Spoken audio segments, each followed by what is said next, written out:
Dracula here, Jessie with Living on a Prayer Flower Farm, and today I've got a box of supplies, seed starting supplies. Let's talk about supplies that you might need whenever you're starting a flower farm. Let's get started. So first thing I want to talk about today is not supplies, but some seeds. So I found a new seed provider. I wanted to try to grow some dahlias from seeds. Last year I tried to grow dahlias from tubers and wasn't pretty. So I got some seeds from Outside Pride, and they don't have as much information on them as the ones that Johnny Seeds does, but this is Dahlia Magnon Rose.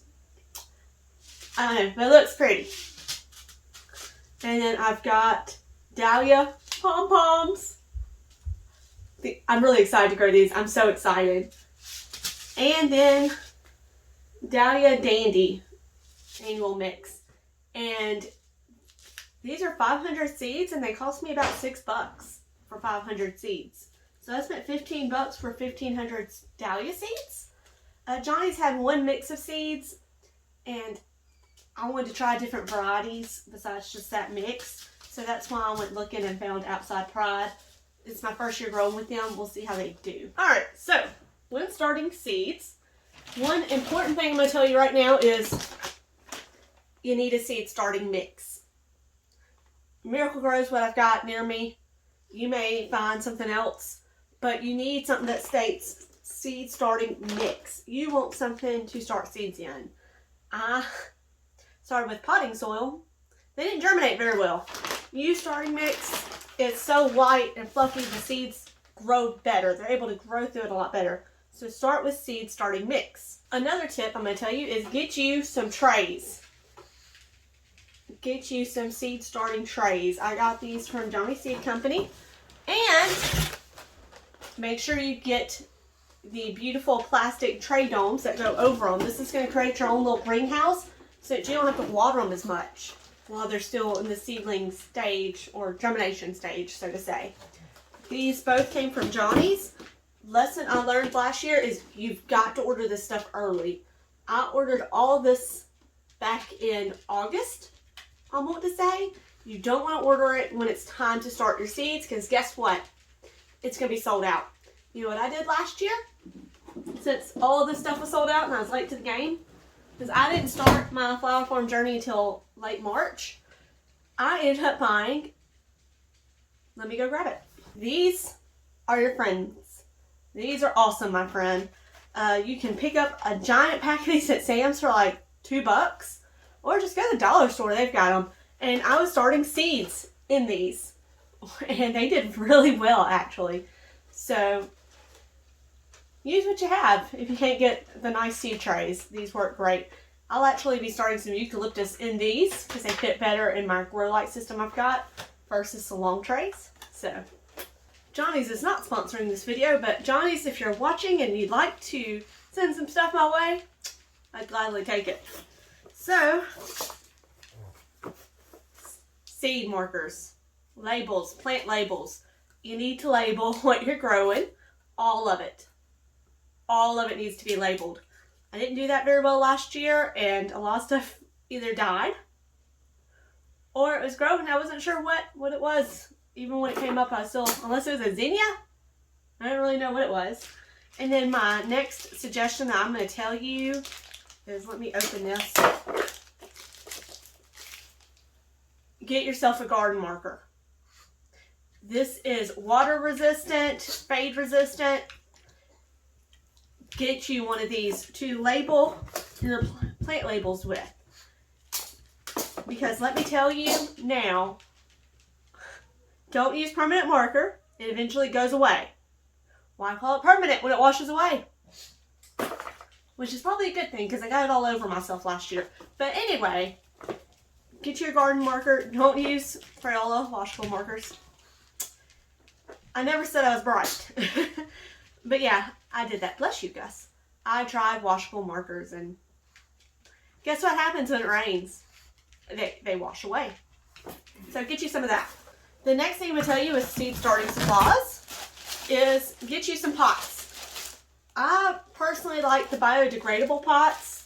if I can get them, especially for things like zinnias or anything that doesn't like the root disturbed, because then all you're doing is just grabbing it and putting it in the ground when it's ready. If you don't get those, you can also get some little pots like these. I've also got a lot of little 6-packs and other pots like these outside from other plants that I've bought from Lowe's or O'Neill's Farm and Garden. And I've saved the pots so that I can put plants in this. These are a little bit bigger. I want to start plants earlier this year so that I kind of get a head start on the season, which means some of them are going to need to be in bigger pots than just that little seedling tray for 3 months. So get you some good pots. So first year doing this, I haven't used this yet, just got in my Seedling Heat Mat. This I got off Amazon.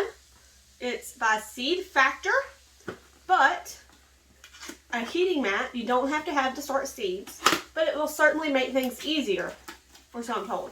Some seeds need to be kept at a nice warm temperature, eucalyptus, and this mat will help accomplish that. Let's get out and look at it. Ah! Ooh, it doesn't want to unroll. It's basically like a heating mat. Well, it is a heating mat, but I mean like the kind you use for cramps. It's nice and big. What size is this? 10 by 20 inch. And it's got a plug.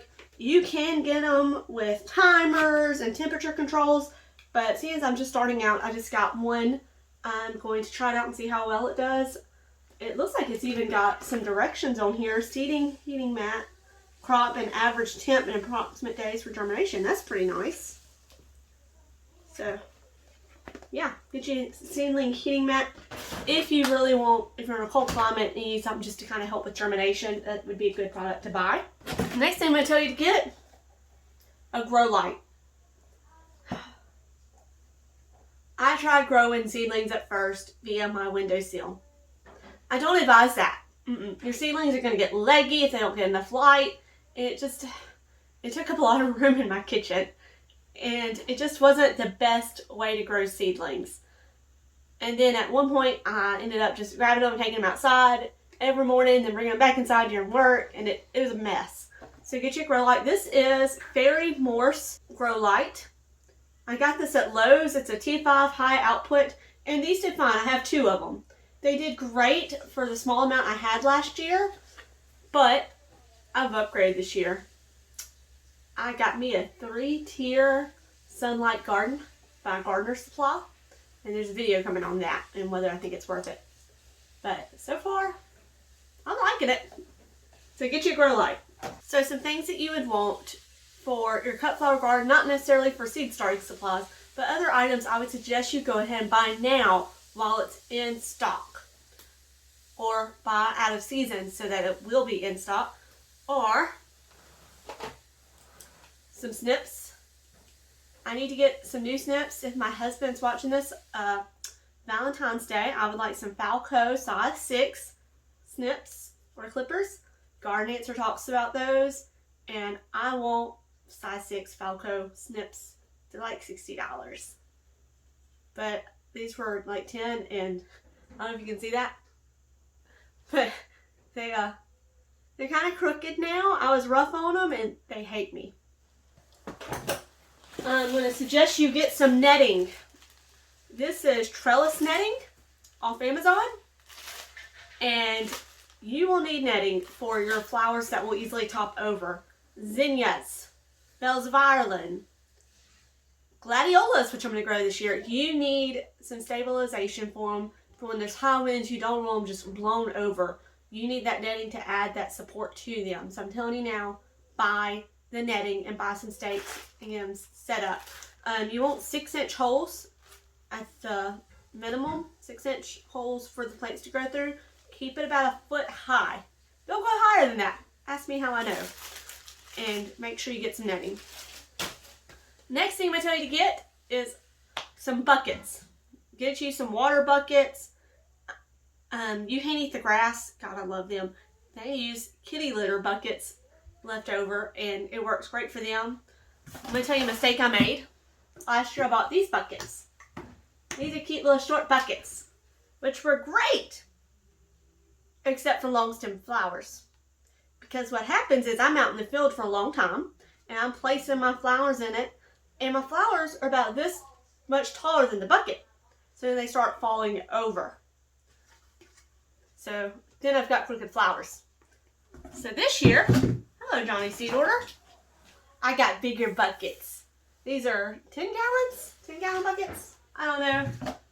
And you can see the height difference. I mean, so this will hold up my flowers a lot better. Plus I can reuse these to put bouquets in and arrangements in, and it'll hold them nice and keep them nice and upright.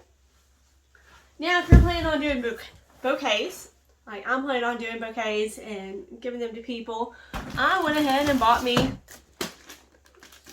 some Market Bouquet wrap craft paper. You can buy craft paper, or if you're lazy like I am, you just buy it from Johnny Seeds. I got a 100 pack of the large and a 100 pack of the small, and I'm super excited. I've got a friend of mine's daughter making me a logo. I'm going to put them on some stickers and slap them on here when I give them away.